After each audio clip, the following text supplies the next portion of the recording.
Farmacia UCM, grado segundo, examen final de fecha 3 de septiembre del 2013. Estamos en la pregunta número 5 y vamos a hacer el último apartado de esta pregunta, que lo considero interesantísimo. Fíjense bien, me he tenido que aprovisionar de documentación para que no haya ninguna duda en lo que les voy a explicar. Voy a contarles, en primer lugar, cómo se obtiene este compuesto. Es un benceno que tiene 3 átomos de bromo en posiciones meta. Luego, obviamente, no se ha podido obtener bromando un benceno porque no admitiría esa orientación.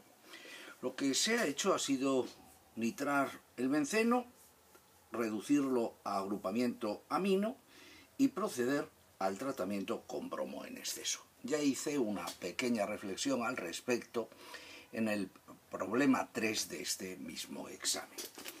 En el tomo 3 del libro del profesor Soto, en la página 148, me dicen: la halogenación de la anilina se produce rápidamente con agua de bromo o bromo en ácido acético, conduciendo a un precipitado de 2,4,6-tribromoanilina. Es decir, esta molécula, tratada con bromo disuelto en agua o con bromo en ácido acético, reacciona con una gran rapidez precipitándola a 2,4,6-tribromoanilina. Como en los fenoles, se sustituyen todas las posiciones orto y paralibles, lo que también ocurre en la mayoría de los derivados de la anilina.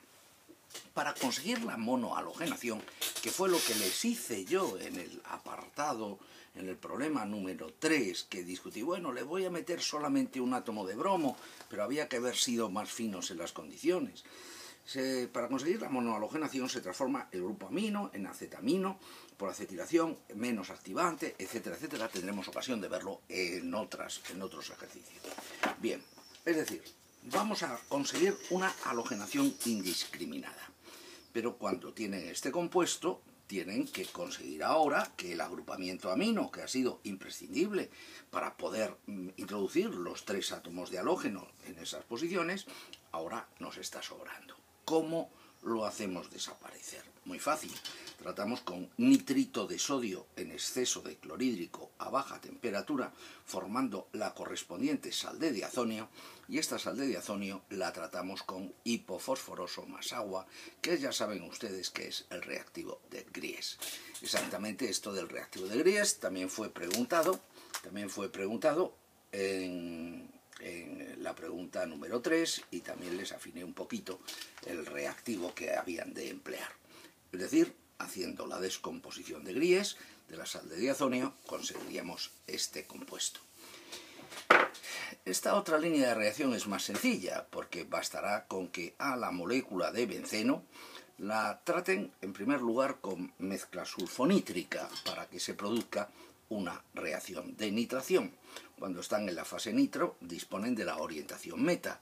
Luego será el momento de proceder al tratamiento con cloro y un transportador de carga para hacer la reacción de cloración.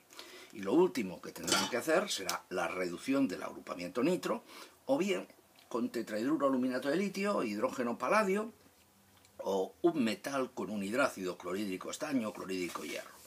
Esto también está hecho.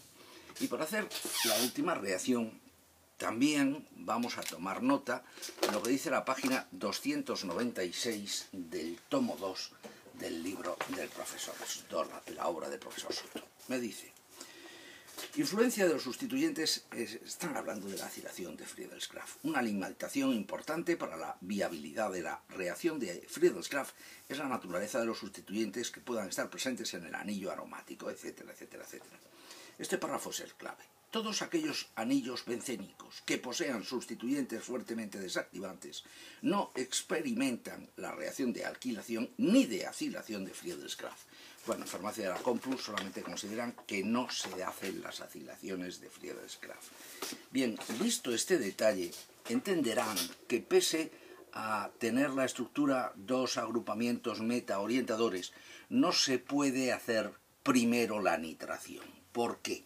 Porque si a la molécula de benceno ustedes iniciaran el trabajo de la síntesis esta nitrando, el anillo aromático se desactivaría Y tal como hemos leído en el libro del profesor Soto, un anillo aromático que se encuentra desactivado no se acila.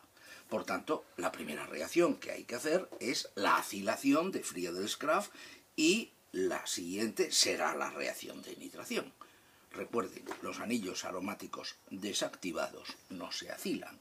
Por eso hay que acilar primero para no trabajar en un anillo aromático desactivado. Y luego, después de obtener la metilfenicetona o acetofenona de nombre aceptado, entonces procederán ustedes al tratamiento con mezcla sulfonítrica para hacer la nitración.